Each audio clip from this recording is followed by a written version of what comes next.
Hello, hello, comment ça va? Comment ça va? Donc, je prends le retour pour avoir vos commentaires, pour voir vos pouces, vos cœurs, vos hello. Vous êtes en direct du premier jour du défi. Voilà. C'est parfait, c'est parfait, c'est parfait. Du défi 10 jours équipé pour la rentrée. Je suis Noélie Cuirassier pour les personnes qui ne me connaissent pas et qui nous rejoignent. Je vous souhaite la bienvenue. Je suis Noélie Cuirassier, professeure des écoles depuis une vingtaine d'années. Je suis aussi maman de 2 enfants, ma fille qui passe au CM2 et mon fils en troisième. Et je suis fondatrice de l'école à Noélie. Donc, mon objectif, c'est vraiment d'aider les parents de maternelle, élémentaire et collège à vivre la scolarité de leur enfant de façon épanouie. Je voudrais que ce soit simple pour le parent et que ce soit amusant pour l'enfant. Et je vous assure que c'est possible. Donc, je le fais à travers une formation en ligne, à travers un club et à travers des événements complètement gratuits comme celui-ci, le défi équipé pour la rentrée. Le défi équipé pour la rentrée se déroulera sur 3 volets. Des audios éducatifs que vous allez recevoir via WhatsApp, des interviews d'experts sur Facebook dans ce groupe Parents et élèves épanouis. Et troisième volet, 2 webinaires que vous allez pouvoir suivre sur Zoom. Et aujourd'hui, nous sommes ensemble ici, là, à midi en Guadeloupe et 18h France. Nous recevons Isabelle et Pablo. Hello, hello. Bonjour. Bonjour, bonsoir. Oui, bonjour, bonsoir. Bonsoir, parce que vous êtes effectivement en métropole. Alors, je regarde d'abord s'il y a du monde avec nous. Oui, il y a du monde avec nous, mais je ne vois pas beaucoup de coucou. Hello, Malika. Yes. Moi, j'aime les coucous. Alors, je vais le redire. Envoyez-moi des pouces, des cœurs, des hello, des bonjours. Comme ça, je sais qu'on n'est pas seul. Et nous aussi, on aime ça, nous aussi. Oui, Vous aimez ça, hein? Ouais, aussi, ouais. Parce que vous aussi, vous travaillez en ligne. Je vais vous faire vous présenter tout à l'heure. Et lorsqu'on est en ligne, il y a quand même cette distance, mine de rien. Tout à fait. Et lorsqu'on ressent l'énergie à travers l'écran, mais ça fait beaucoup de bien. On sent vraiment que vous êtes là. Et d'ailleurs, chaque fois que je le dis, je reçois des cœurs. Mais c'est de l'amour que vous m'envoyez. Et je prends. On prend, n'est-ce pas, Isabelle, Pablo? Ouais, Exactement. ouais. Très bien. On a Et bien besoin. maintenant qu'on sait que, voilà, il y a du monde avec nous, il y a... Oui, hello, hello, coucou. Maintenant, je vais vous demander d'accueillir. Je vais vous montrer comment on accueille. Et la prochaine fois, tiens, comme je dis, je venais de dire à Isabelle et Pablo, fait, c'est mieux que parfait. C'est pas grave, moi j'ai fait. Et pour les prochains intervenants, je vais leur demander de couper la caméra. Et comme ça, vous allez vraiment les accueillir avec les applaudissements. Alors, même s'ils sont là, on s'en va applaudissez. Non, ne partez pas. Attention, hein. Ouais. Coupez la vidéo. Ne partez pas. Mais aidez-moi à accueillir chaleureusement vraiment Isabelle et Pablo qui auront de belles informations pour vous, parents, et particulièrement pour les parents qui ont des enfants à haut potentiel. Mais je parie que tout le monde va apprendre de vous. Alors, dites-nous, Isabelle et Pablo, qui êtes-vous? Alors, moi, je suis Isabelle Jean-Père. Je suis experte bien-être des ados au potentiel et de leurs parents. Et moi, je suis donc Pablo Jean, donc on est mère-fils. Hein. Recording in Et je suis progress. et donc, je suis expert en apprentissage atypique pour les adolescents au potentiel. Et ensemble, nous accompagnons donc ces fameux ados au potentiel à réussir leur scolarité et leurs parents à retrouver l'harmonie familiale. Un beau programme. Parce que c'est pas toujours facile. Non. C'est quand même une différence. Il faut tenir compte. Mais qu'est-ce que c'est que le haut potentiel, justement? Alors, le haut potentiel, donc ça, alors on a une définition qui est on a une définition parce que c'est vrai que, voilà. officielle de l'OMS. Exactement. Là, on va vous donner des caractéristiques, mais on va dire que la définition officielle, c'est 130 de quotient intellectuel ou plus. Donc, c'est une définition académique, mais même si les tests de QI sont critiqués, enfin, sont remis en cause aussi, donc Voilà. ça ne se limite pas qu'à ça, quoi. Parce que c'est vrai que le test de QI, il est quand même fait à un moment T. Donc, je pense que les mamans qui nous écoutent, elles le savent. Les enfants ne sont pas toujours au meilleur, surtout quand ils ont des difficultés. Donc, c'est vrai par contre, un test de QI avec un QI supérieur à 130, même si un jour il en fait un et que le QI est redescendu, il est quand même, il est Ouais. quand même considéré comme haut potentiel. Mais il y a même des études qui ont été faites, hein, même avec des grands professeurs, où il s'avère qu'un enfant qui avait un QI de 145, par exemple, à 11 ans, plus tard, parce qu'ils les suivent, ils se sont retrouvés avec, le jour du test avec un QI à 110, par exemple. Ouais. Donc, ça veut bien dire quand même que les QI, c'est fait à un instant T, donc voilà. Mais Ouais. ça reste la valeur de référence actuelle. C'est ça. Cependant, il y a beaucoup de caractéristiques qu'on retrouve chez les enfants et les ados au potentiel. Et ce qu'on voit surtout chez les enfants, c'est vraiment ils sont en avance, notamment au niveau du langage. C'est vrai qu'on entend souvent, ça on détecte vraiment quand ils sont enfants, ils ont bien souvent, ils ont des phrases très construites à un âge très petit, quoi. Quand ils sont petits, quand les autres sont encore en train de bafouiller ou enfin encore avoir un peu du mal, ils sortent des phrases très construites.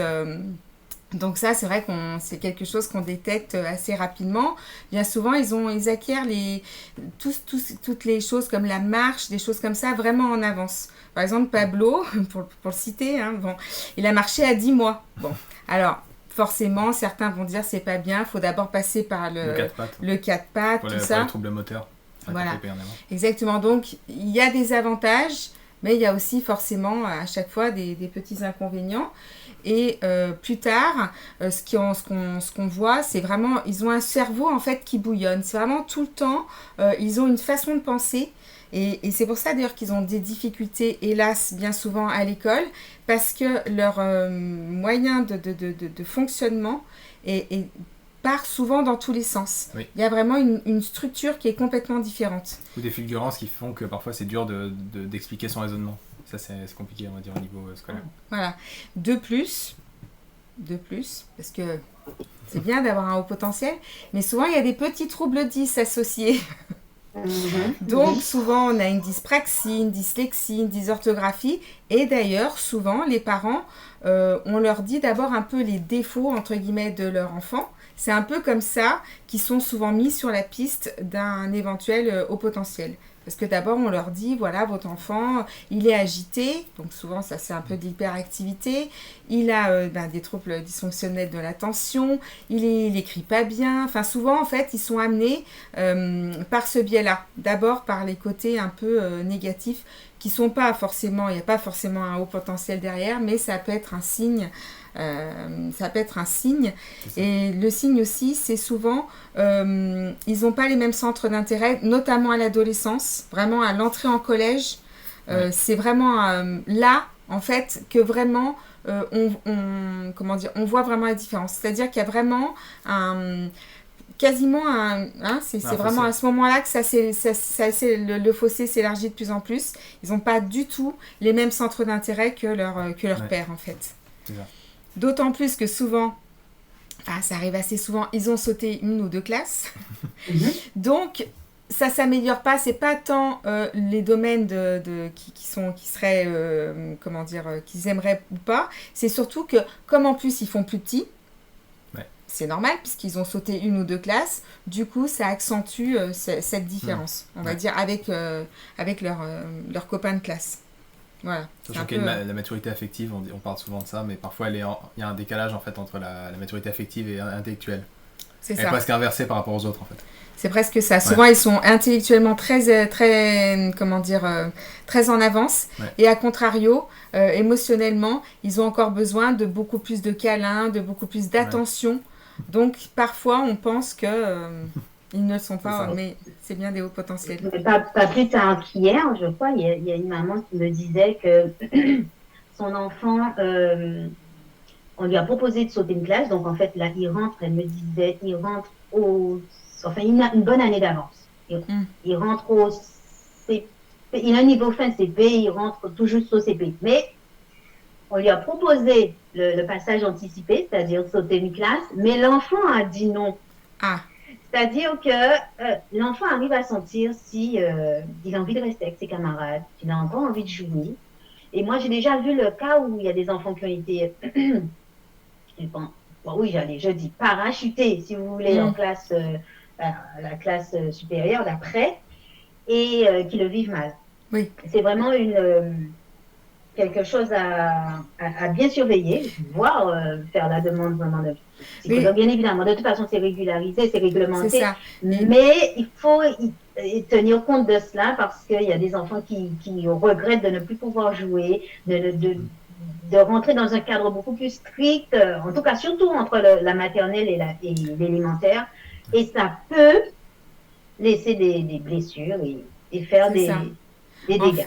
Alors la plupart du temps, les enfants, ils s'habituent, mais c'est à suivre. Donc vraiment, le passage est anticipé, et ce sont des enfants vraiment... est-ce que ce sont des enfants plus sensibles que les autres? Alors oui, l'hypersensibilité... Généralement oui, c'est souvent associé. Il y a souvent une hypersensibilité, enfin voilà, ils sont... En fait, souvent on dit ils sont trop.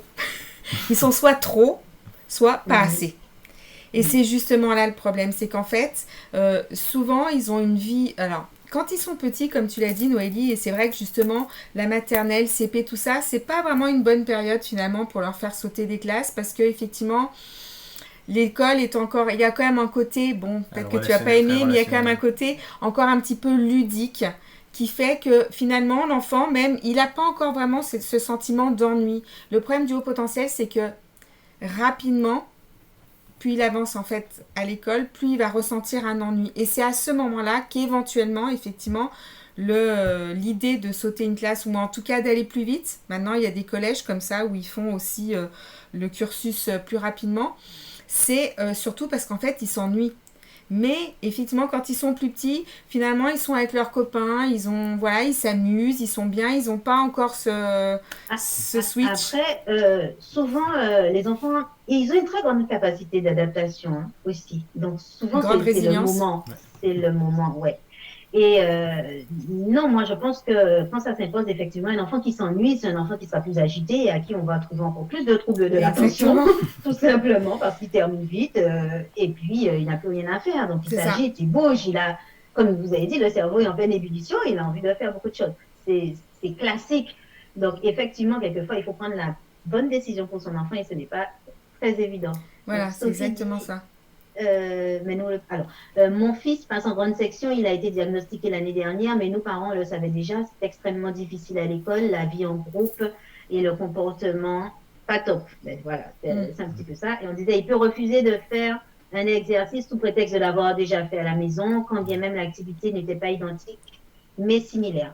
Alors, j'ai envie de dire justement, qu'est-ce que vous avez comme conseil pour les parents qui ont des enfants et qui ne savent pas toujours comment réagir sur les enfants à haut potentiel? Ou peut-être même pas si le haut potentiel est diagnostiqué, parce que, comme je dis souvent, la maman connaît son enfant. Exactement. On n'a peut-être pas besoin d'aller faire un test de QI, mais on sent qu'il est en avance par rapport au langage, par rapport à son aîné. On arrive à voir qu'au niveau du langage, au niveau de ses centres d'intérêt, il est différent et il va vite. Il s'ennuie vite. Alors, qu'est-ce que un parent, par exemple Sophie, c'est vrai que vous êtes spécialisée pour les adolescents et là, il est un peu plus petit. C'est ça. Mais quels sont les conseils que vous pourriez nous donner vraiment pour faciliter la tâche à un parent? Après, si tu veux, donc on fera pour effectivement, nous, on est plus à partir du collège, mais on peut quand même répondre à Sophie, bien sûr.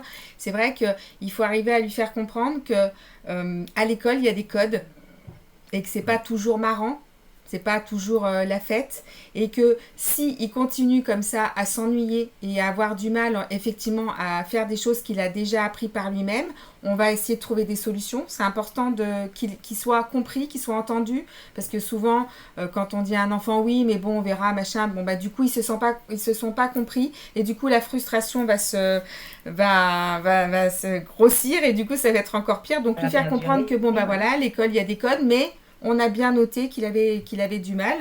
Et donc ça, voilà, bien noter tout ça, vraiment commencer à en parler aux enseignants dès qu'on a... Même si on a peur que les enseignants nous trouvent relous ou je sais pas quoi, c'est pas grave, tant pis, il vaut mieux dire les choses. Je pense qu'au moins l'enseignante entend les choses qu'on a à dire, elle fera peut-être plus attention, ou elle se dira tiens, voilà. Ouais, qu'est-ce que c'est ? Donc bien dire à son enfant qu'on a entendu, qu'on a compris, mais qu'à l'école c'est comme ça, que l'école c'est fait pour tout le monde. Il y en a qui vont plus vite, il y en a qui vont moins vite, et voilà. Mais faire attention, bien garder ça, effectivement, et voir comment continue son enfant. Lui faire comprendre qu'à l'école, bon ben voilà, il y en a qui vont plus vite, voilà, c'est comme ça, mais bien garder en tête et observer comment ça se déroule. Parce que c'est vrai que plus on va aller haut dans l'école, donc l'école primaire peut encore à peu près bien se passer, mais il faut faire attention parce que sinon après c'est des enfants qui, s'ils ne sont pas entendus, si on ne s'adapte pas à eux, en fait à un moment ils vont plus rien faire.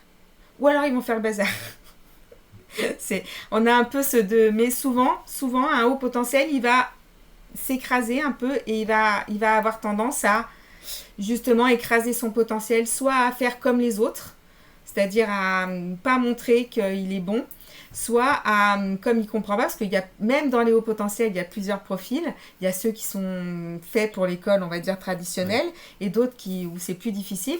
Et en fait, c'est là où il faut faire attention. C'est-à-dire qu'il faut vraiment garder ça en tête, voir comment son enfant se développe, et surtout pas rester en se disant, oui, mais c'est normal, il fait CP, CE1, CE2, même si c'est vrai que c'est normal, mais la normalité, des fois, elle est faite pour la dépasser, faire autrement, quoi. Ça existe aussi.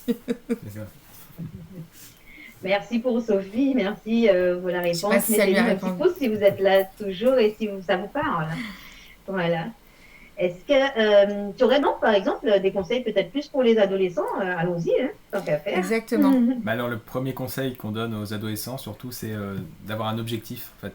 Des objectifs ou déjà un objectif pour l'année, surtout que là, c'est la rentrée, donc c'est bien d'avoir un objectif pour l'année. C'est ça. Parce que le haut potentiel, surtout adolescent, il supporte très mal l'absurde, il supporte très mal le fait qu'on lui dise travail et puis point barre, quoi. Ouais. Il a besoin de savoir à quoi ça lui sert, de savoir pourquoi il fait ça, de prendre du plaisir. Et c'est important, voilà, de fixer un objectif. Il a besoin d'avoir du sens dans ce qu'il fait, exactement. C'est vraiment le mot, ouais. Juste aller à l'école parce qu'il faut aller à l'école, ça marche pas. Ça marche pas. Il a besoin de savoir, parce que lui, en fait, il a déjà plein de choses à faire dans sa tête. Donc, il a besoin de savoir pourquoi il va à l'école. Et c'est vrai que de mettre un objectif, par exemple, bon, là, l'exemple qu'on a mis, ça va pas, parce que c'est pour vraiment des lycéens qui passent le bac de français, par exemple. On mais parlait des ados. Voilà, non, mais les ados, ça va. parce que là, le défi, il est quand même vraiment jusqu'à 15 ans, hein, c'est Oui, ça ça. à peu près. Hein. Donc là, on va dire, par exemple, je sais pas, moi, si l'année dernière, il était pas très bon en mathématiques, par exemple, Oui. bon, ben, hop, il se met le challenge cette année, je sais pas, on va dire, l'année dernière, il avait 8 de moyenne en maths. Bon, ben, cette année, j'ai envie d'atteindre les 10 ou j'ai envie d'atteindre les 12. Il décide, puis si le reste ça va, il décide les maths, c'est important pour moi parce que plus tard j'ai envie de faire quelque chose où j'ai besoin des mathématiques. Cette année, je me mets en tête et comme ça, du coup, il va avoir cet objectif, il sait pourquoi il fait des mathématiques. Donc ça, c'est important, avoir un objectif. Donc, fonctionner vraiment avec un objectif pour donner du sens à l'apprentissage. Voilà, exactement. Et surtout, pas tomber dans le perfectionnisme.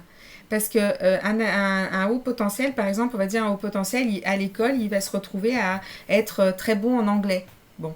Et bien après, il va être tellement bon en anglais que pour lui, s'il n'est pas le premier, s'il n'a pas 20 à chaque, ça peut être cause de grosses déprimes. Donc, en l'éloignant de ça, en lui disant, ok, c'est bon, tu es très bon en anglais, c'est bien, mais tu sais, tu avais dit qu'en mathématiques, tu voulais avoir une meilleure moyenne, tiens.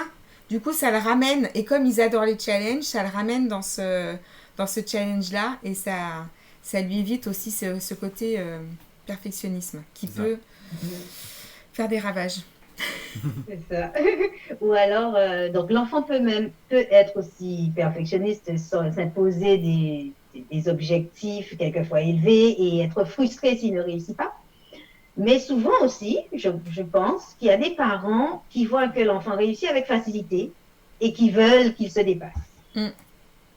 Et ça peut être un piège aussi, parce qu'on veut toujours plus en fait. On veut toujours plus. Il a déjà 17, mais on veut 18. Ouais, non, c'est ça, c'est 18, vrai que... on veut 19.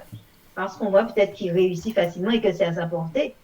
Ou alors qu'il pourrait explorer tellement de champs différents, de domaines, mais il se cantonne peut-être à un ou deux, à être bon, juste à certains endroits.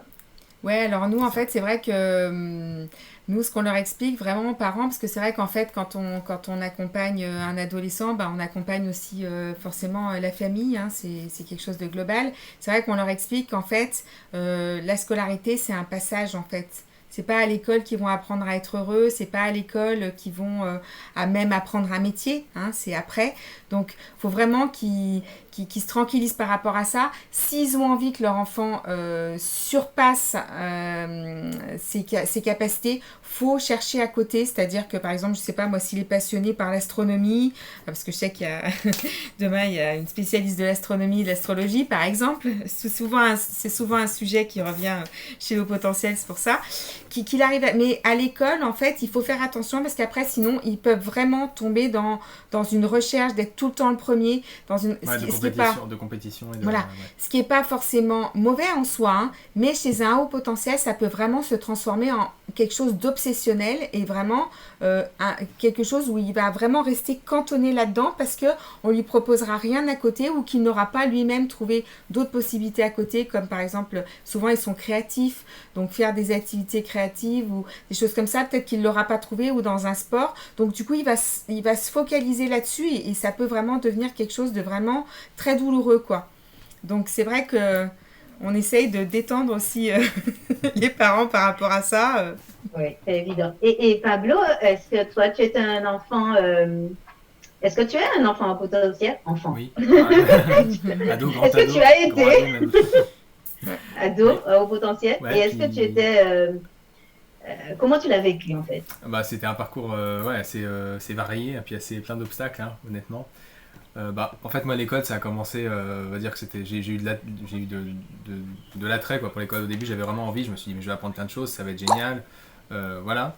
Mais au final, une fois que j'y étais, en fait, je me suis rendu compte, surtout vers la primaire, il y a eu pas mal d'ennuis quoi, qui arrivaient. Ennui, voilà. Problème ou tu t'ennuyais? Non, de l'ennui en cours, quoi. Ouais. Et voilà, donc ça veut dire que ça c'est l'ennui. Ah oui, ça, après, surtout vers la fin de la primaire, surtout à la fin de la primaire, il y a eu du harcèlement en plus. Ça a été assez à fond. C'est une autre question, justement, le harcèlement. Est-ce que c'était par rapport au fait que tu étais bon élève et que tu étais haut potentiel, que tu as subi ce type de harcèlement? Alors, ce type. Oui, en fait, oui, je pense honnêtement que c'était lié à ça parce que, en fait, en termes de résultats, on va dire que mes résultats, ils ont surtout été sabotés parce que j'avais une dyspraxie, en fait. Moi, je pense que c'est vraiment ça que j'ai ressenti, c'est-à-dire qu'au niveau l'école, j'avais des facilités, mais j'avais pas non plus des notes exceptionnelles parce que j'avais du mal à écrire, etc., etc. Et donc, ça m'a amené des difficultés, quoi. Mais on va dire que ce harcèlement, vu qu'il a été récurrent, etc., je pense que c'est vraiment lié à ça. Il y a une forme de différence avec les autres. Je pense que les autres sentent la différence. On n'a pas les mêmes centres d'intérêt, donc... Voilà, ils sentent qu'ils n'ont pas les mêmes centres d'intérêt. Pablo, on va dire, ça a commencé à partir du, je sais pas, CE2, je dirais. Tu as commencé à pas du tout avoir les mêmes... Pablo, CM1 voilà, Pablo, il se promenait avec une calculatrice, avec des livres, il parlait de choses... Enfin voilà, quoi, c'était vraiment... moi, je lui ai fait faire de la philosophie à l'école primaire, par exemple. Bon, à côté d'école, bien sûr. Mais, parce que je sentais qu'il était déjà... il avait ce besoin, en fait, de trouver d'autres nourritures, quoi, d'autres sources, en fait. C'était... Donc, forcément, quand on fait de la philo et qu'on est en CE2, pas tout à fait. C'est pas tout à fait... disons, il n'en parlait pas forcément, mais du coup, c'est vrai qu'il y a quand même un décalage, quoi. Hein, voilà, donc... Je pense qu'effectivement, les autres le ressentent. Est-ce que parmi vous, les mamans qui suivent, est-ce qu'il y a des enfants qui ont déjà subi des formes de harcèlement, par rapport à cette différence? Donc, dites-nous ça dans le chat. Et en attendant, donc, Isabelle et Pablo vont nous donner un autre conseil. Oui, là, je voyais qu'il y a Lydie qui met attention, ils ne sont pas tous pareils. Oui, bien sûr. Il n'y a pas de problème, justement, on l'a dit tout à l'heure, même dans le domaine des hauts potentiels, il y a effectivement beaucoup de différences. Donc, effectivement, là, on fait un peu des généralités parce qu'on est dans un groupe général. Hein. Donc, voilà, on fait un peu, effectivement, on essaye de donner des pistes tout en restant un peu, général. Oui, alors, le deuxième conseil, c'est employer les méthodes qui vous conviennent. Ça, c'est important. Parce que souvent on nous donne des méthodes un peu toutes faites, un petit peu, appliquer tel conseil ça va marcher, appliquer telle méthode ça va marcher. Donc en fait, surtout déjà pour tout enfant, mais surtout pour les hauts potentiels, il y a vraiment ce besoin d'être écouté, d'être pris en considération.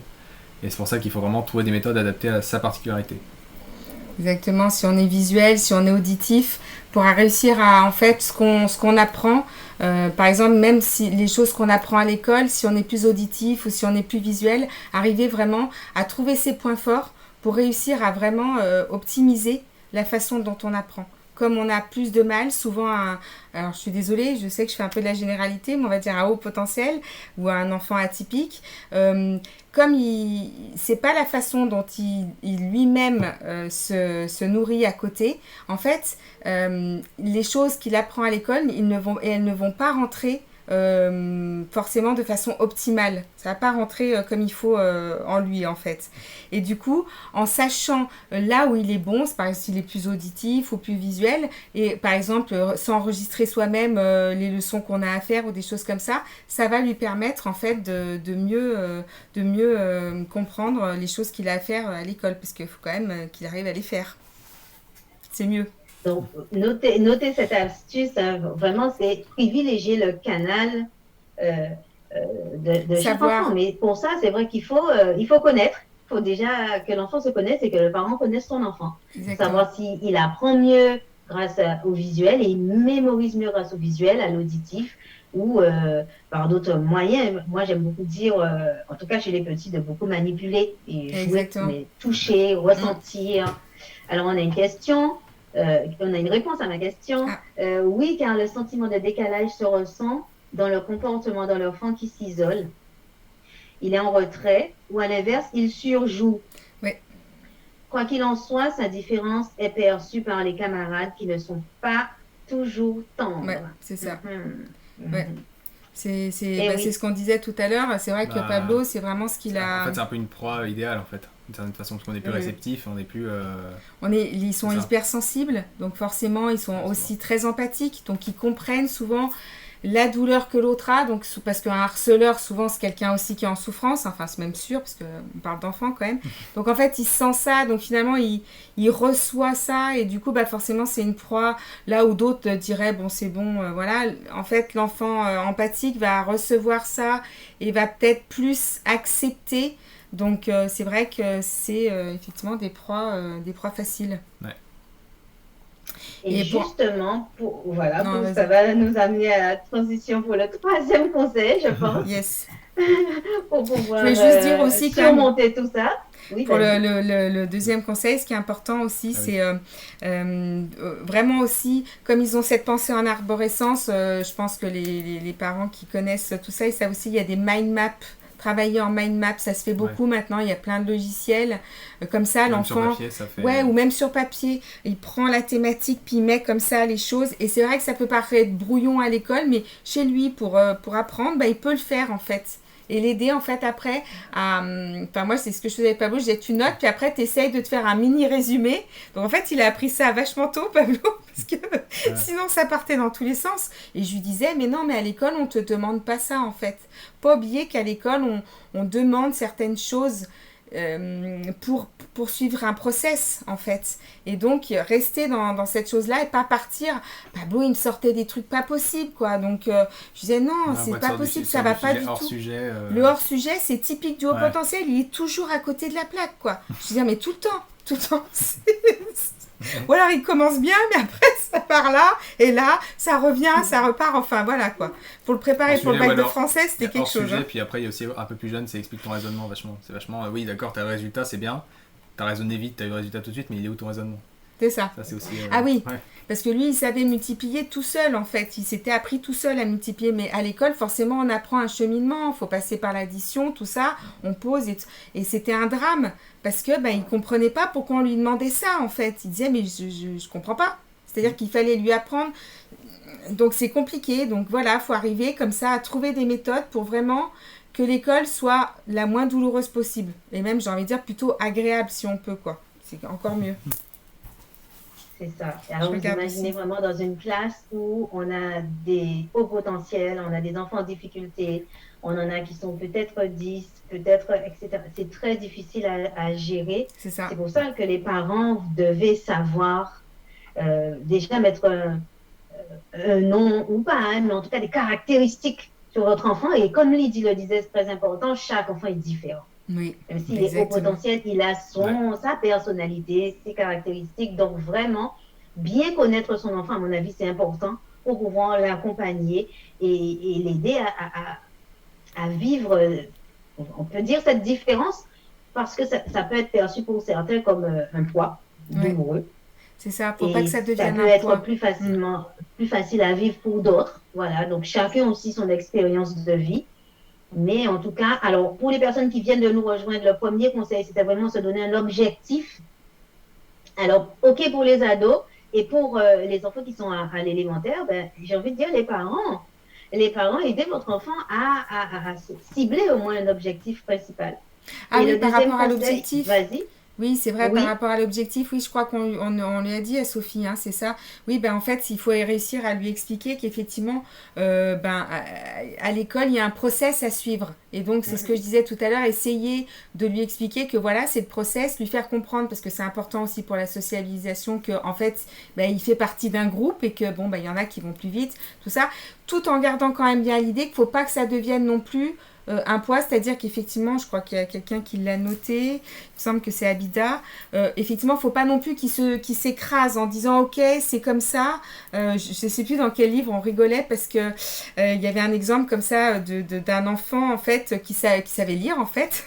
Ah oui. Et puis et puis, donc, sa maman avait dit à l'enseignante, Presque comique. ouais, c'est presque comique, ouais, c'est pour ça qu'on rigole, mais elle avait dit à l'enseignante, oui, il est vraiment en avance, faut qu'il saute une classe ou faut faire quelque chose, ça va pas du tout, il sait déjà lire, et l'enseignante dit, ok, bon, ben alors on va voir, parce que moi, je trouve qu'il lit pas bien.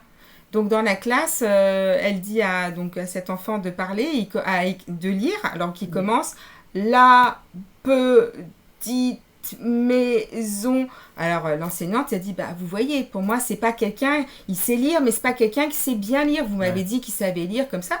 Donc la maman se lève et lui dit dis donc t'arrêtes de te moquer de moi, hein, c'est quoi? Alors il se met à lire et il lit parfaitement bien. Donc l'enseignante lui dit mais pourquoi tu lis comme ça avec moi? Il dit bah parce que quand les autres font comme ça, vous leur dites que c'est très bien. Donc donc il est arrivé à douter de lui. C'est ça. Donc, faut pas, tu vois. Le critère de l'enseignant, c'était lire de façon saccadée, mais en tout cas déchiffrée. C'est ça. C'est pas évident non plus hein, pour l'enseignant de non, faire avec tous les profils. C'est pour ça qu'il y a vraiment des moments où on doit cadrer, on ne peut pas accepter ces comportements, mais il faut être à l'écoute et c'est pour ça que quand ils sont plus petits, de toute façon, la règle, bon, bah, c'est que voilà, quoi, c'est comme ça à l'école, mais par contre, bien garder effectivement en tête que si ça continue comme ça, c'est vrai qu'il faut faire attention, parce qu'il ne faudrait pas comme ça, effectivement, qu'ils se mettent à parler, ben là, petit comme ça, c'est un petit peu dommage, quoi. Je veux dire, c'est pas la peine quand même. Voilà, c'est bien d'être dans un groupe à l'école, mais quand même pas au point de régresser non plus. Notre objectif à l'école en tant qu'enseignant, c'est toujours, en tout cas moi j'ai vraiment retenu ça depuis ma formation, prendre l'enfant là où il est et le faire avancer. Le faire avancer. C'est ça. Et chaque enfant. Donc, et dans la classe, il y en a partout, dans tous les niveaux. C'est ça. Mais l'essentiel, c'est de le faire avancer. Ouais, c'est ça. Donc c'est ça en fait, c'est vrai que le premier conseil, c'est vrai qu'il est plus adapté aux collégiens, mais je dirais, voilà, faire attention, lui expliquer que voilà, il fait partie d'un groupe, et par contre, effectivement, si ça continue comme ça, il faut en parler sérieusement et voir comment on peut adapter l'école pour lui, soit sauter une classe, soit avec des adaptations... tout en sachant que les adaptations, c'est pas toujours l'idéal non plus, parce que de nouveau, ça fait aussi une particularité en plus qui peut pas, n'est pas toujours, facile. Ok, est-ce que vous avez un dernier conseil pour nous? Troisième. Donc vous avez dit aussi tout à l'heure de donner du sens aux apprentissages, sinon l'enfant il ne voit pas pourquoi il travaillerait. Non, mais parce que par exemple, Pablo, qui donc lui a passé tous ses examens, parce que bon, il a fait l'école à la maison au bout d'un moment, parce que il a vraiment eu besoin de faire une pause au niveau scolaire. Ouais, c'était l'adéquation. Et il y a même je sais pas, genre l'année d'avant le bac, il me disait, mais en fait, pourquoi je passe le bac? Ben oui, pourquoi? Donc, il faut arriver toujours à ce qu'ils aient vraiment un sens. Un objectif, un cap, une boussole. Voilà, une boussole, un cap, exactement. Parce qu'il y a un moment donné où, bah oui, pourquoi en fait? Pourquoi je fais ça? Pourquoi je m'inflige ça? Donc voilà, il faut arriver à leur qu'il ait donner. l'impression de, voilà, parce qu'encore petit, ça va, il se dit, Voilà, c'est il y en ça. a qui travaillent pour faire plaisir aux parents. Oui, c'est ça. Simplement. Maman est Tout contente, simplement, quand bah je oui, travaille bah, bien, toi, c'était pareil, t'étais content. mais arrivé au collège, ça ne suffit pas. C'est ça. Et au lycée, Ouais, au lycée, après la méthodologie, etc., ça C'est se ça. renforce. Donc ça c'est bon, ouais. c'est encore autre chose. Ouais. Mais voilà. Alors le conseil numéro 3, Mhm. c'est un des plus importants. Pour Ouais. moi, c'est le plus C'est l'état important. d'esprit, on va dire. C'est renforcer l'estime de soi. Enfin, de l'enfant, du coup. Parce que Mhm. l'estime de soi, ben ça, je pense que tu connais aussi Noélie, et je pense que la plupart des gens qui nous écoutent aussi, c'est vrai que c'est quelque chose qui se construit jeune, en fait. Ça vient de nos parents, ça vient de notre entourage, de comment les gens nous perçoivent. Et c'est quelque chose qui, si on l'a pas quand on est petit, ça veut pas dire qu'on va pas réussir dans la vie, mais ce sera quand même plus difficile. Et c'est vrai qu'on a vu il y a pas longtemps la moyenne de communication, en tout cas avec son ado. Donc peut-être, allez, on va dire qu'avec les petits, il y a un espoir que ce soit plus. Par jour de temps de communication, c'est 15 minutes. Donc non, ce n'est pas possible. Il faut faire quelque chose. Donc voilà. Et souvent, mais je comprends, parce que les adolescents, on sait, c'est pas facile, parce que bon, alors pour nous, notre public, ils sont au potentiel, et 2, ils sont adolescents. Donc ça fait beaucoup de choses à gérer. Mais il ne faut pas hésiter vraiment à dire, même à l'adolescence, c'est jamais trop tard. Même si on a l'impression qu'il s'en moque, il entend. Il entend. Toujours dire, tu es unique, je suis fière de toi, je suis là pour toi, je t'aime. Ouais, c'est tellement important. Ouais. Il y a plein de gens il y a plein de familles qui se le disent jamais, je t'aime. Il y a plein de gens, moi, mes parents, ils ne me l'ont pas dit quand j'étais petite. Et pourtant, c'est tellement important. Non, mais c'est vrai. Ouais. C'est fou. Et c'est pas si difficile, en fait, parce qu'on les aime, nos enfants. Donc, c'est pas difficile, ça devrait pas être difficile. Et après, quand ils grandissent, ça aussi, je pense que Noélie, tu dois en parler souvent, quand ils font quelque chose, leur dire qu'on est fier d'eux, mais surtout, tu peux être fier de toi. Tu as réussi, tu peux être fier de toi. Et il prend comme ça, là, c'est la confiance encore. Là. Après, c'est encore une autre étape. Une fois que l'estime est là, on peut travailler sur la confiance. Et c'est tellement important, parce que ça, c'est quelque chose qui nous guide, en fait, toute notre vie, quoi. Et l'estime, elle commence vraiment quand on est petit, quoi. Vraiment, le plus petit possible, quoi. Donc ça, c'est vraiment quelque chose d'hyper important. Et souvent, on n'y pense pas. C'est souvent enfin pas des petites habitudes, mais des habitudes à prendre, quoi. Exactement. C'est beaucoup. C'est agréable, c'est ça. Voilà, tout. C'est agréable et ça fait plaisir. C'est tellement important. J'espère que vous prenez des notes. Même un enfant qui n'a pas eu une super note, je sais pas, qui a eu un 12, lui dire, ok, c'est peut-être pas terrible, mais je sais que tu as fait de ton mieux. C'est pas pareil que quoi, mais t'aurais dû avoir 14, mais quoi, puis quand, machin, bon, ok. Si c'est vrai, oui. Mais effectivement, dire à l'enfant, oui, qu'on est content de lui, c'est une chose, mais surtout qu'il peut être content de lui. Ouais. Qu'il peut être fier de lui parce qu'il a fait de son mieux. Ça, c'est important. Et aussi quand que on lui-même, rate. il se rende compte, voilà. Je sais pas. Et aussi quand on rate. En France, en métropole, je ne sais pas comment c'est dans les Antilles, parce que je ne connais pas assez bien, mais vraiment, c'est toujours la peur de l'échec. On a vraiment peur de l'échec. Alors qu'en fait, quand on échoue, mais on apprend quelque chose. Déjà, qu'on n'a pas de nouveau envie de faire la même chose. C'est déjà pas mal, souvent. Et c'est hyper important, je trouve, d'apprendre ça aussi quand on est petit. Que finalement, c'est pas si grave de rater quelque chose.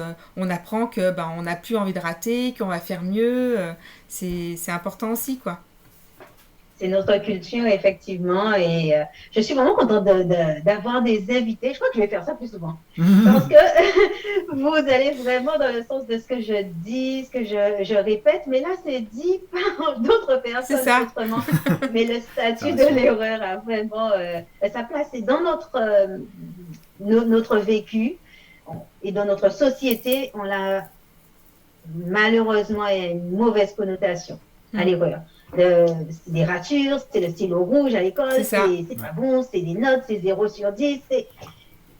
Et se tromper, ça devient grave. Oh, se tromper, c'est avoir une chance de faire mieux la fois d'après. Oui, mais c'est ça, exactement. C'est ça. Ouais, tout à fait, c'est ça. Mais c'est vrai que De toute façon, c'est l'éternel problème des notes. Est-ce qu'il faut mettre des notes? Hein, bon, il y a toujours des courants. Des fois, on dit on enlève les notes et tout ça. Et c'est vrai que les notes, c'est un peu comme tout à l'heure quand on parlait du fameux test de quotient intellectuel. C'est rien, quoi. Enfin, c'est rien. Ça donne une idée à un moment. C'est un indicateur. Voilà, c'est un indicateur. Ça doit pas... C'est pas parce que tu as un 12 que tu vaux 12. Ta valeur, elle n'est pas dans ta note, en fait. C'est ce que tu en fais. Et là, les mamans, c'est très, très important d'entendre ça, même si c'est vrai que c'est mieux d'avoir de meilleures notes. D'accord? Non, mais c'est ça. Parce que toi, comme tu es enseignante, alors il faut faire attention à ce qu'on dit. Mais quand même, c'est vraiment très important ce que tu dis parce que les parents, surtout les parents qui me suivent, et je parie que vous allez vous reconnaître, mettez-moi un pouce si c'est votre cas, pas un pouce bleu là, mais un pouce jaune si c'est votre cas. Les mamans sont fixées, elles font une fixation sur les notes. Elles en font vraiment une fixation et elles le transmettent aux enfants. Ouais, c'est ça. Elles le laissent paraître. C'est ça. Et elles transmettent cette angoisse, ce stress de la bonne note à l'enfant, malheureusement. Moi, j'ai vraiment envie qu'on récompense l'effort. C'est ça. La persévérance. La persévérance, les progrès. Les progrès, exactement. Les progrès.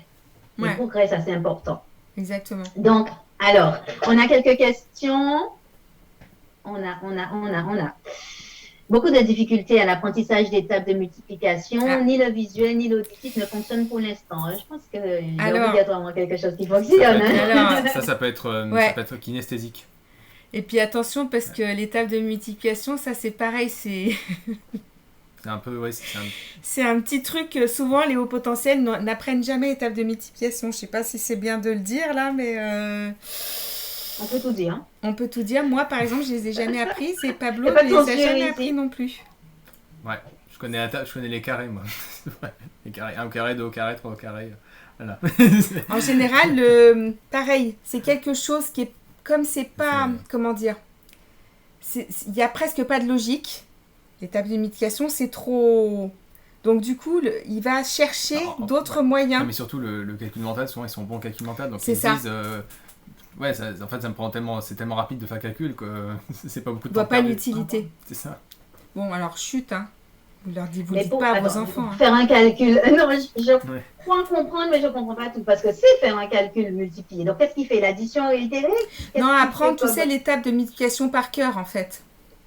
Oui, mais tu me dis qu'il fait le calcul au lieu de...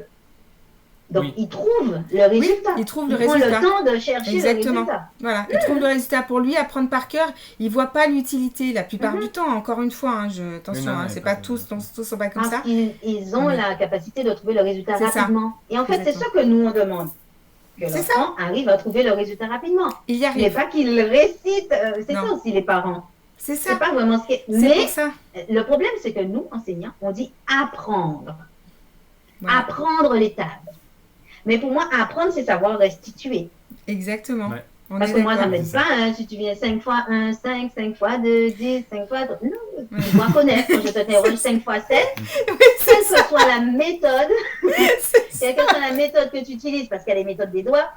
Ah oui, elle est énorme celle-là. L'essentiel, c'est que tu me donnes le résultat en moins de 5 secondes. Allez, je te donne 5 secondes, c'est même beaucoup, mais moins. En 3 secondes, tu dois me donner la réponse. Quelle que soit. Si tu veux faire 5 fois 3 et que tu fais 5 plus 5 plus 5, ou alors que tu te souviens que 5 plus 5 c'est 10 et tu ajoutes 5, quel que soit, mais tu as appris tes tables, tu les connais. Exactement. Ouais. C'est ça. C'est ça. Donc c'est pour ça que je le dis là, parce que je sais qu'il y a des mamans, ne le dites pas à vos enfants si vous voulez, mais voilà, détendez-vous par rapport aux tables de multiplication, parce que c'est vrai que la plupart du temps, en tout cas, les hauts potentiels, il y a de fortes chances pour qu'ils se dépatouillent, pour que ça se voit pas, quoi. Bam, bam, ils vont savoir et ils sauront toujours, quoi. Par contre, si vous leur demandez de réciter comme ça, ils vont décrocher, en fait, ils vont penser à autre chose, comment je pourrais construire un barrage, un nouveau vaccin, enfin voilà, ils sont sur autre chose, quoi. Et hier soir, sur notre télé locale, il y a eu un film avec un enfant surdoué. Est-ce qu'il y en a parmi vous qui l'ont vu? C'est un enfant qui est de 10 ans, qui a vraiment reçu un prix parce qu'il a inventé une machine. Je suis incapable de vous dire le nom de la machine. Je ne connais pas. Est-ce que parmi vous, vous avez vu, il y en a qui ont vu ce film? parce que ça permet de voir un peu le- la personnalité de l'enfant surdoué, en fait. C'était vraiment un enfant surdoué qui... par contre, ce qui m'a marqué, c'est que je dis souvent, il y a aussi une série qui s'appelle Sheldon, je ne sais pas si vous Ah connaissez. oui. Et on a l'impression qu'il y a une froideur, que Parce l'enfant que laisse moins se paraître ses émotions. Est-ce que c'est une caractéristique des enfants Sheldon, lui, je pense que c'est plutôt un autiste Asperger. Ah, Donc là, on d'accord. est plus dans une forme Ok. autistique.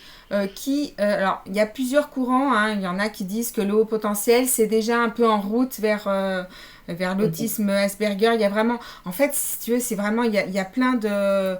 Il y a tellement de littérature sur le sujet, Après, de plus en plus. il y a aussi au potentiel complexe, au potentiel laminaire qui est pas pareil. Exactement. Donc, le laminaire, c'est très joueur d'échecs, on va dire que c'est très ouais, froid. Voilà.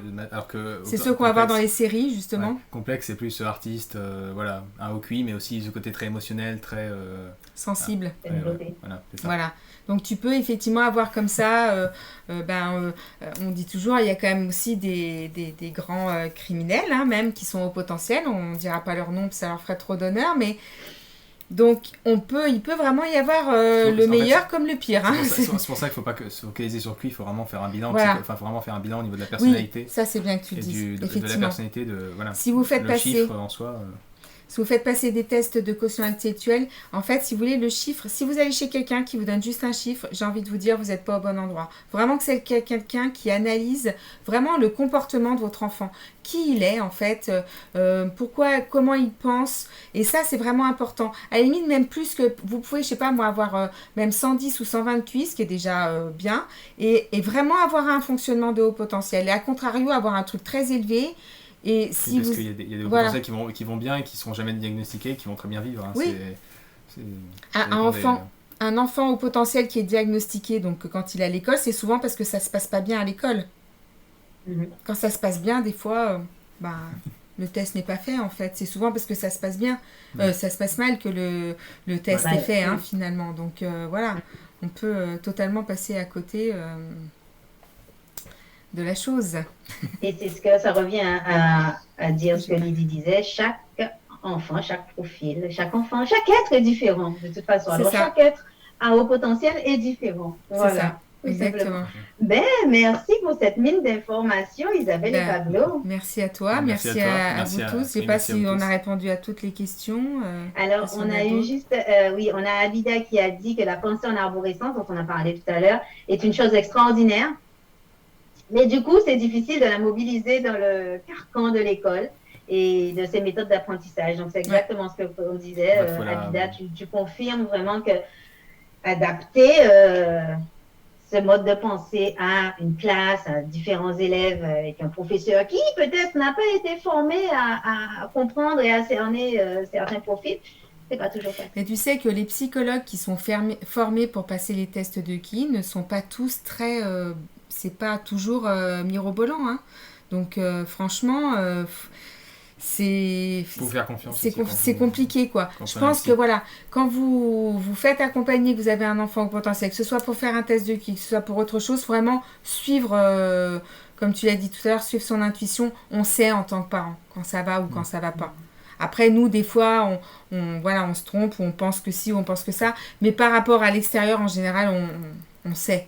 Donc, il faut suivre vraiment son intuition. Pablo, lui, la première psychologue, on m'avait dit vraiment, elle avait pignon sur rue, elle était extraordinaire. Mais moi, ça passait pas du tout. Mais pas du tout, pas du tout. Et bon, hélas, j'avais raison. Donc, ça a été rapide. Rapide, ça a quand même mis 6 mois. Mais on a vite changé d'endroit, quoi. Et puis après, on a trouvé quelqu'un d'extraordinaire. Ouais. Donc, comme quoi, voilà, faut pas hésiter. Ça, si ça va pas, on n'est pas là pour se faire entendre qu'il a si, qu'on n'est pas une bonne... Enfin, elle m'a jamais dit que j'étais une mauvaise mère, mais se faire sentir qu'on n'est pas bien ou qu'on n'a pas fait bien ou que notre enfant, il est comme ci, comme ça. Ok, mais qu'est-ce que je fais maintenant? Comment on fait pour que ça aille mieux et pour que ça se passe bien, quoi. Voilà, c'est ça qui est important, en fait. Ouais. C'est pas d'entendre qu'il y a ça qui va pas, quoi. Ça, ok, c'est bon. Donc, le parent doit se faire confiance. Ouais. Pour faire les meilleurs choix pour son enfant. C'est ça. Et puis se faire accompagner s'il en a besoin. Et tout à fait, exactement. Ne pas hésiter. Alors justement, est-ce que vous voulez nous dire peut-être vos coordonnées, votre Facebook, où est-ce qu'on peut vous joindre? Oui, bien sûr. Alors, Oui, bah moi c'est Pablo Jean et toi c'est Isabelle Jean-Père. voilà, Sur Pablo Facebook. Jean, Isabelle Jean-Père Voilà. sur Facebook. On a un site, donc c'est scolaritéautop.fr. Et de toute façon, là, on va, donc je sais pas si tu veux en parler, On va vous proposer une. des Des cadeaux, oui, parce que je sais que vous Excusez-moi. avez normalement, j'avais mis des, en silencieux. de cadeaux pour les mamans qui vont prendre en fait le coffret. Alors, le principe des interviews, c'est que vous pouvez avoir le replay dans un coffret. Et le coffret, donc avec les replays, ben, on vous offre aussi des cadeaux. Donc, qu'est-ce que vous nous proposez? Donc là, en cadeau, il y aura donc une vidéo, donc justement pour tiens, Pour aide-moi parce que je approfondir. ne me rappelle plus. Ça, donc 4 clés pour une Ah oui, scolarité, voilà. 4 clés pour une scolarité plus épanouie de ton ado au potentiel. Voilà, Donc on approfondit si vous voulez encore plus de clés et de. exactement, c'est Voilà. plus approfondi. Et ensuite, on vous propose, donc dans le cadre de ce pack, d'avoir un rendez-vous avec nous pour, en fait, vraiment déjà, des fois, rien que pour parler, quoi. Pour dire ce qui va pas. Parce que des fois, rien que ça, en fait, ça fait tellement longtemps, pour certaines mamans, ça fait tellement longtemps qu'on les écoute pas. Pourtant, des fois, elles ont vu plein de professionnels, elles ont vu des neuropsychiatres, elles ont vu des psychologues, et elles en ont marre, quoi. Elles en ont marre qu'on leur dise que ce qu'elle fait, c'est pas bien, alors que nous, on sait que ce qu'elle fait, c'est bien, ce qu'elles font, c'est bien. Parce que quand on est une maman, on fait toujours le mieux qu'on peut. Alors, des fois, on a besoin d'être aidé, on a besoin de réajuster 2-3 choses, mais on sait que ce que vous faites, c'est bien déjà, sinon vous ne seriez pas là, hein, à nous écouter, donc, ou dans le groupe de Noélie. Donc voilà, donc ça, rien que ça. Et puis après, on verra si on peut vous aider, bien sûr, ce sera avec joie. Et puis voilà, en tout cas, on aura passé un bon moment ensemble, ça, on n'a aucun doute là-dessus. Et très bien. Donc, une vidéo, 4 clés pour aider son ado au potentiel et aussi un rendez-vous avec vous, un entretien de façon à discuter éventuellement de votre enfant, ado, à haut potentiel. Alors, Sophie qui disait qu'elle a déjà vu 3 psychologues et on a aussi Sabine. Je pense que l'accompagnement psychologique est nécessaire car le haut potentiel... J'allais dire quelque chose, ça va finir la phrase. L'évaluation psychométrique, mais aider le jeune dans les autres domaines de vie. Alors, j'ai peut-être mal lu ta phrase. Oui, alors attends. Oui, c'est vrai que dans tous les domaines. Elle veut dire, est-ce que c'est bon pour toi?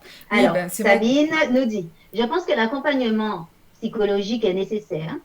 À cause du haut potentiel, oui. L'évaluation psychométrique, mais aider le jeune dans les autres domaines de vie. Donc, c'est important aussi que le psychologue aide le jeune dans les autres domaines de vie en plus, voilà, de cet accompagnement c'est ça. C'est pour ça que nous aussi on travaille sur 3 piliers. Okay. Oui, c'est vrai que nous, c'est ce qu'on t'a dit, c'est vrai que nous, on travaille vraiment sur 3 piliers, tous les deux, parce qu'on a vraiment des spécialités qui se rejoignent. Il y a vraiment la scolarité, donc tout l'aspect scolaire, l'organisation, tout ça. Après, il y a vraiment l'aspect bien-être. Parce qu'effectivement, souvent, moi j'aime bien donner cette image, mais c'est un peu ça, c'est vraiment un peu un petit cerveau sur pattes. Donc voilà, ah oui, un mental sur pattes, oui, ça se rejoint. Donc apprendre comme ça vraiment à vraiment arriver à gérer ses émotions, même si j'aime pas trop gérer ses émotions, parce que les émotions, c'est des signaux, donc c'est quand même, ça nous apprend des choses quand même, les émotions, donc c'est important, mais savoir qu'est-ce qu'on en fait, c'est important. Et puis aussi, l'harmonie familiale, parce qu'effectivement, un enfant, un adolescent, il n'est pas comme ça planté au milieu d'un endroit, il fait partie d'une famille. Et ça a un impact dans une famille, comme tous les autres enfants, hein, bien sûr. Mais donc, voilà, arriver comme ça à trouver une harmonie dans ces 3 domaines-là. C'est important pour nous, en tout cas. C'est comme ça qu'on a... Donc, je vous invite vraiment les mamans à réserver donc votre pack, à acheter votre pack pour pouvoir bénéficier des cadeaux et du replay de ce Zoom, de cette émission. Merci beaucoup. Aider les jeunes dans les autres domaines de vie, c'est ça. Car être haut potentiel fait partie des troubles du développement intellectuel. Exactement, Sabine, c'est vraiment ce qu'on disait. Merci beaucoup Isabelle et Pablo. Et puis, restez avec nous pour le reste du défi, pour la suite. Et puis, nous, on se retrouve dans quelques heures pour la suite. Je vous dis à plus tard. Merci, au revoir.